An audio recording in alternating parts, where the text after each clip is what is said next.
40.4 Review. In this assignment, I will be explaining what my session was, including the strengths and weaknesses I received from my feedback sheet, which the participants filled out, including my personal opinion. From the strengths and weaknesses, I will be discussing how they can be improved and why they went well. In addition, I will be explaining how they can be improved through a course. Finally, I will be setting myself 3 SMART targets to ensure that the improvement goes smoothly. After my session, I asked the participants to tell me their view on how it went.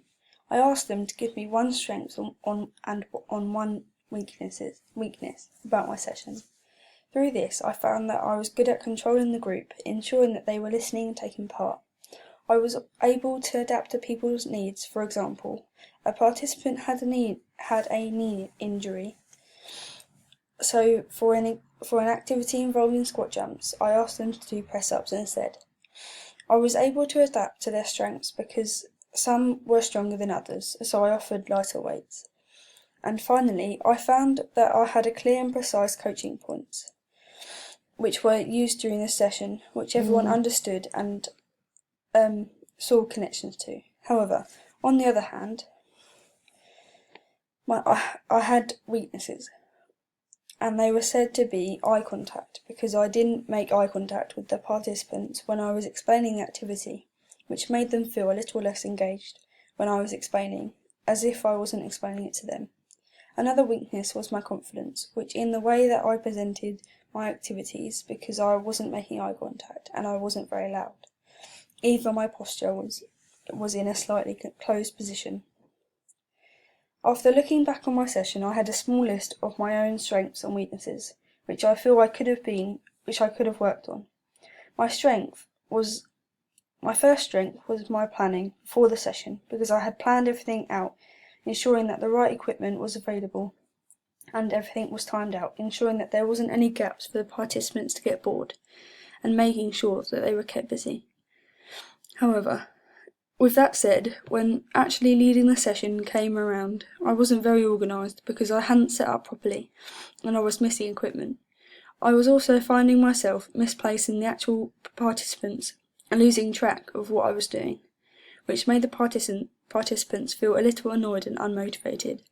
Another strength I would say that was the lesson plan itself, because within the lesson I made sure that when in the circuit, the participants weren't working the same muscle groups 2 times in a row.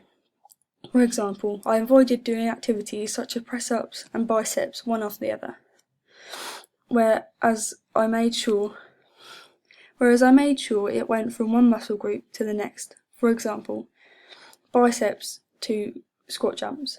On the other hand, I realised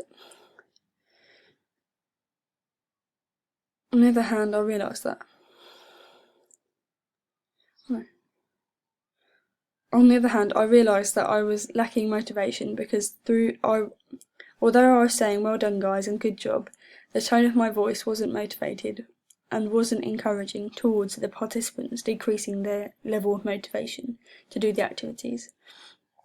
My final strength was the ability to adapt my activities to suit a participant that had an injured knee. For example, I changed the routine from wall squat to bicep curls and tricep dips. During the session, I had to adapt time, activity, and how I ran the session, and what I was doing, what was being run. I had to change which activities I did because participants had an injured knee, which meant that they couldn't put too much pressure on it. This meant that I had to think about the activities I was going to change in order for them to take part. For example, I changed a wall squat to a press-up. Another change was squat jumps to Russian twists. However, during the session I also found that the activities I had planned were a little too easy for my participants and a little repetitive. So I altered how long each activity was done for, so the participants were constantly doing something new. With each activity now being done for a shorter amount of time, I increased the intensity to ensure that they were still working maximally. I also engaged with the participants as well, to try and motivate them even more. So I got involved in the activities to help boost their morale, and made sure I was consistently being upbeat and motivating them. If I was to run another session, then next time I would change the main activity that was done, which was the circuit, to a training session, for example, football, because I feel as though I would have been more comfortable in that situation due to the fact that I have more knowledge on the activity. I also have a lot more experience in football training because I have been in a football team and I've coached a football team as well, meaning that I have the experience and the knowledge from doing the activity as well, unlike circuits. I would also change the style of which the activity was run. For example, I would present it as more of an informal activity where it is just for fun, but still able to work hard. I would put some interactive games into it, making sure their morale was high and they were enjoying what they were doing. In addition, I would also change the warm-up because I felt as though the participants didn't feel as though they were very effective and were a little bored by it, which means that next time I will include a game to bring out their competitive side of them, which may be an activity like Bulldog or Tag or even Stuck in the Mud. However, when I do the stretches, I will also incorporate them into a game situation because most participants were sporting athletes who love a game, and it would also mean they were involved and enjoying it. To take part in the Sports Leader Level 3 course, there isn't any entry requirements apart from the fact that you have to be 15 years old to start. This is so you are 17 years old when you finish. During the course you must be under direct supervision, which you lead at least 30 hours in order to complete the course. In total you will have done 126 hours of work when completing the course. However, after the course you will gain hours of work when completing the course. However,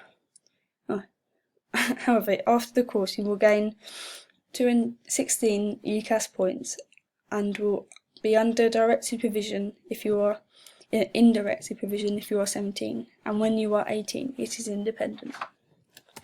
The SMART targets I have set are short term, which will involve me leading another session within 2 weeks in order to build my confidence and get used to leading role. For the medium-term goal, I will be viewing other leaders' session, and I will be taking notes in order to pick up a few tricks to keep the participants engaged and learning how to control them better without making it too formal. My last long-term goal will be to complete a Sports Leaders course, which will give me a better understanding of how, what, when, where and why in order for me to lead a better session next time.